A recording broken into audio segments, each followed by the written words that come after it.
January 1996, a former government engineer named Phil Schneider was found dead in his Oregon apartment. A rubber catheter tube was wrapped 3 times around his neck. He had no fingers on his left hand. He had been touring the country giving lectures, telling audiences one thing repeatedly: "If I am ever found dead, it will not be suicide." 7 months earlier, Schneider had stood in front of crowds and said this, quote, 66 Secret Service agents, FBI, Black Berets and the like, died in that firefight. I was there. The fight he described had taken place 17 years before, 2.5 miles beneath the desert of New Mexico. The location? Dulce. Welcome back to Viral UFOs, the channel that pulls on the threads other channels won't touch. Tonight is the deepest dive we've ever produced into what may be the most disturbing UFO legend in American history. If unexplained deaths and underground military programs are why you're here, hit subscribe. We post weekly. You don't want to miss what's coming. Dulce, New Mexico, is a town of fewer than 3,000 people on the Jicarilla Apache Reservation. It doesn't have a single traffic light. It sits at the foot of Archuleta Mesa, a flat-topped mountain straddling the Colorado border. On the surface, there is nothing here. Beneath it, according to 4 decades of testimony, sits a 7-level genetics facility. The legend starts in the mid-1970s. New Mexico State Trooper Gabe Valdez begins documenting cattle mutilations across the Dulce area. The cattle are drained of blood. Specific organs, eyes, tongues, reproductive tracts are removed with surgical precision. No tracks, no predators. By 1976, the FBI launches a formal investigation. They find nothing. Then in 1979, an Albuquerque physicist named Paul Bennewitz enters the story. Bennewitz holds a doctorate, runs a defense electronics company called Thunder Scientific, and lives directly adjacent to Kirtland Air Force Base. He starts intercepting strange, low-frequency radio signals near Dulce. He becomes convinced they originate from underground.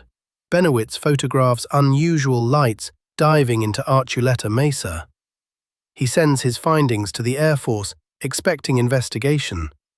What happens next is, by the Air Force's own later admission, one of the strangest counterintelligence operations in declassified American history. They didn't dismiss him.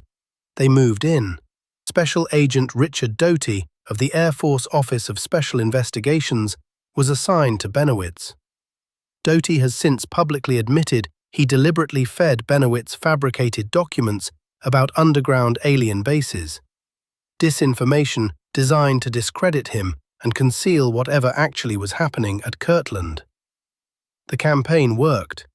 By 1988, Bennewitz suffered a complete mental breakdown, but the disinformation became the law.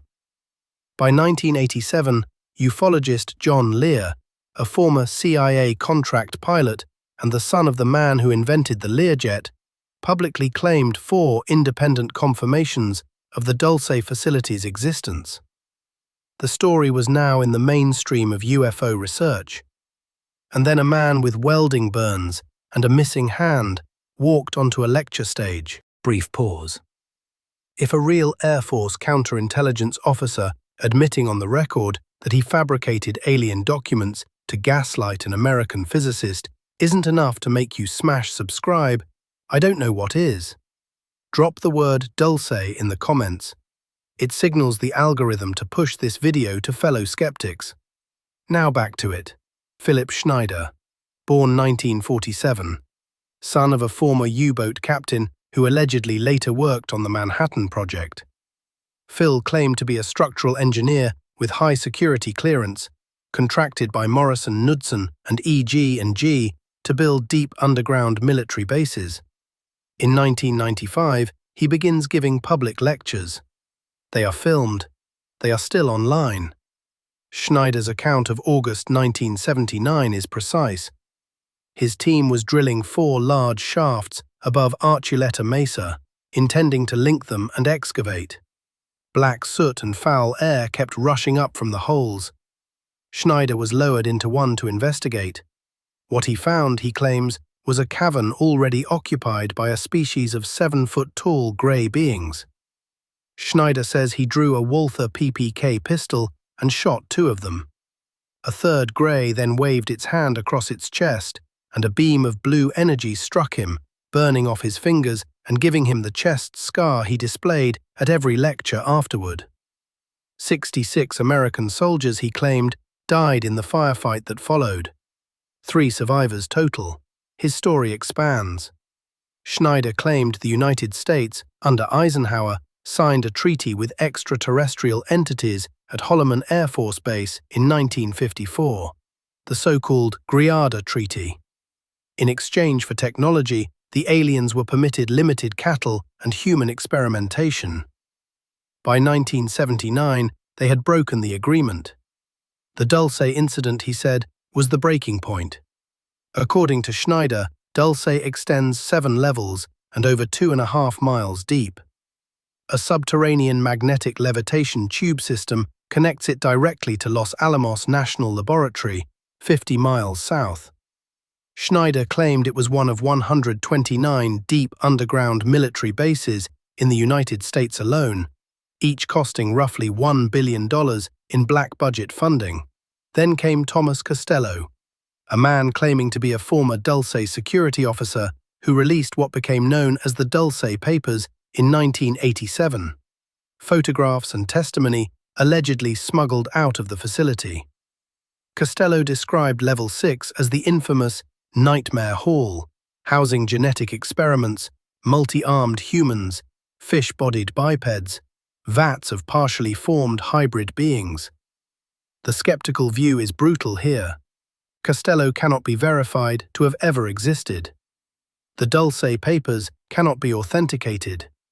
A man named Thomas Levesque, writing under the pseudonym Jason Bishop III, later admitted he fabricated significant portions of the early Dulce mythology. Schneider's ex-wife, Cynthia Dreher, documented his prior medical history of schizophrenia and self-inflicted injuries. But Dreher also said this: the morning Schneider was found, his body bore signs that did not match suicide. The catheter wrapped 3 times around his neck contained no fingerprints. His missing fingers and limited dexterity made self-strangulation by rubber tube physically improbable. His lecture notes and research files had vanished from the apartment. The medical examiner ruled it suicide anyway. Final subscribe pitch, I promise. We're producing dedicated deep dives on Bennewitz, on Richard Doty's disinformation career, and on the full text of Schneider's 1995 lectures. Subscribe and ring the bell so you don't miss them. The next video in our Underground Bases series drops in 7 days, and it covers a name even stranger than Dulce. Stay with us. For 30 years, Dulce remained a fringe story. Then, in March of 2026, it stopped being fringe. Former Florida Congressman Matt Gaetz appeared on the Benny Show podcast. He told host Benny Johnson that during his time on the House Armed Services Committee, a senior enlisted member of the United States Army came to his Florida office and briefed him on something extraordinary. Gaetz's exact quote: a uniformed Army whistleblower told him about, quote, hybrid breeding programs where captured aliens were breeding with humans to create some hybrid race that could engage in intergalactic communication, end quote. The whistleblower allegedly identified between 6 and 12 active locations across the United States where this program was being conducted. According to Gaetz, the humans being used in the program had been abducted from war zones and from migrant caravans crossing into the United States. The whistleblower's stated request was specific. He wanted multiple members of Congress to arrive at all 6 to 12 sites simultaneously on the same day, so the operation could not be relocated before discovery. Gaetz himself admitted he could not verify the claims. He said his congressional staff was present during the briefing. Vice President J.D. Vance, on the same podcast network days later, said he believes most reported alien encounters are, quote, demons anyway. President Trump, in early 2026, promised the public release of UAP files. As of this recording, that release has not occurred. I have to be honest, the Gaetz claims sound exactly like what a disinformation officer like Richard Doty would have fed Paul Bennewitz in 1980. They contain no physical evidence. They cannot be tested. The migrant caravan detail tracks suspiciously well with current political messaging. The skeptic in me says we may be watching the Dulce legend get rebooted for a new generation in real time. And yet, Schneider warned of this in 1995. He claimed roughly 129 underground bases. Gaetz's Whistleblower described between 6 and 12 hybrid facilities. The numbers don't match, but the structure of the claim, multi-site, classified, hybrid programs, is identical. Either the legend is durable enough to repeat itself across 40 years, or something underneath it has always been real. Phil Schneider's lectures end the same way every time. He told audiences he expected to be killed. He told them his apartment would be staged. He told them his research would disappear. 7 months after his final recorded lecture, all three things happened. The official ruling stands. He committed suicide. His files were never recovered. His scars were never explained. If you want to keep tracing this thread with us, subscribe. The story did not end with Schneider, did not end with Bennewitz, and is clearly not ending with Gaetz. Whatever sits under Archuleta Mesa, whatever those 6 to 12 facilities actually are, somebody, somewhere, is going to tell us. Stay skeptical, stay curious, and keep watching the sky.